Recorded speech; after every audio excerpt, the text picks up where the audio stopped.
So hello, अब हम पढ़ते हैं सेलुलर फ्लूइड वाला चैप्टर। इसमें हमें याद रखना है कि जो ये BW stands for body weight and total body water है।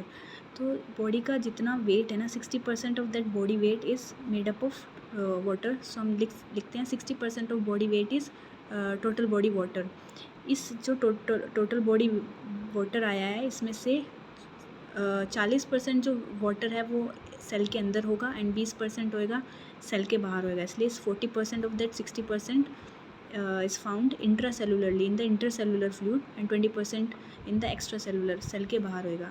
तो 40 + 20 मेक्स 60%। सो ये वाली जो इक्वेशन है इंपॉर्टेंट है कि टोटल बॉडी वाटर है वो वेट का 60% है और उसमें से 40 और 20 याद रखना है। इससे रिलेटेड न्यूमेरिकल ऐसे आ सकते हैं कि एक 70 kg का मैन है, उसका आपको इंट्रासेलुलर फ्लूइड निकालना है। तो उसको हमें पता है कि total body weight, total body water that is 60% of body wait. Total body water is 60% of body wait. तो 60% ऑफ ये आ जाता है आपके पास 42 लीटर्स। ओके, सो इस 42 लीटर्स में से जो 40% और 20% हमें याद रखना है कि 40% is ICF and 20% is ECF। सो इसको सॉल्व कर लेना है। तो ये वाली कैलकुलेशन इस बेस पे आती है। मेन फॉर्मूला ये वाला याद रखना है, 40 20 = 60 and 60 is what total body weight का 60% बॉडी, टोटल बॉडी वाटर है जो वो 60% है बॉडी वेट का। अब जो क्वेश्चंस हाँ इनसे भी आते हैं कि इनको मेजर कैसे करेंगे। हमें पता है कि हमें कैसे पता है कि किसी में कितना बॉडी वाटर है, कितना एक्स्ट्रा सेलुलर फ्लूइड है। सो उसके लिए हमारे पास कुछ मेजरमेंट के लिए मार्कर्स कह सकते हैं ये हैं। तो उनको याद रखना है कि टोटल बॉडी वाटर है that is measured by these two, deuterium oxide and tritium oxide. Okay, इन दोनों से टोटल बॉडी वाटर को मेजर किया जा सकता है।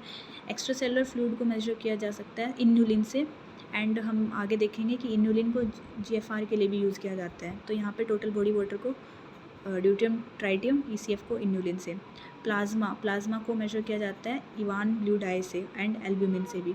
ये दोनों यूज़ कर सकते हैं हम प्लाज्मा के मेजरमेंट के लिए। तो प्लाज्मा को ऐसे याद रख सकते हैं कि प्लाज्मा TV होता है, तो ब्लू कलर का प्लाज्मा TV, तो जो ब्लू डाई है वो प्लाज्मा के लिए है।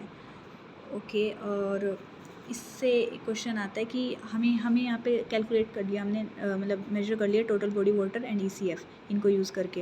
ओके, बट ICF को तो हमने किसी तरीके से निकाला ही नहीं।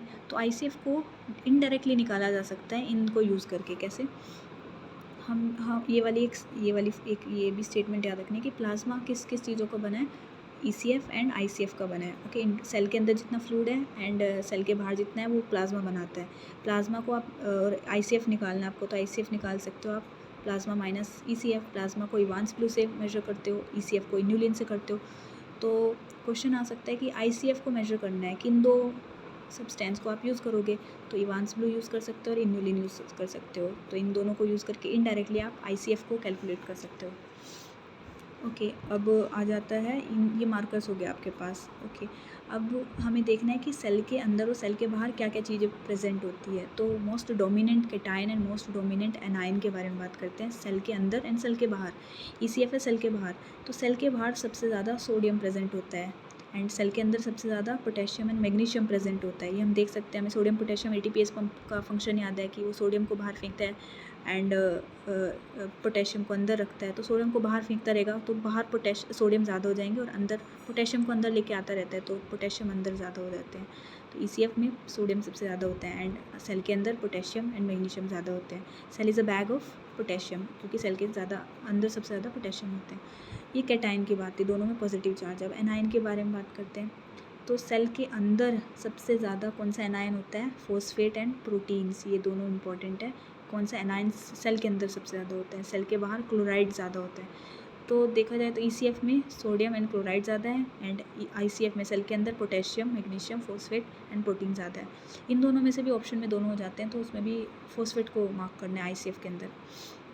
सो ये हो गया आपका पूरा सेल का कंटेंट कि सेल के अंदर क्या एनायन कैटायन ज़्यादा होते हैं। So this was all cellular fluid.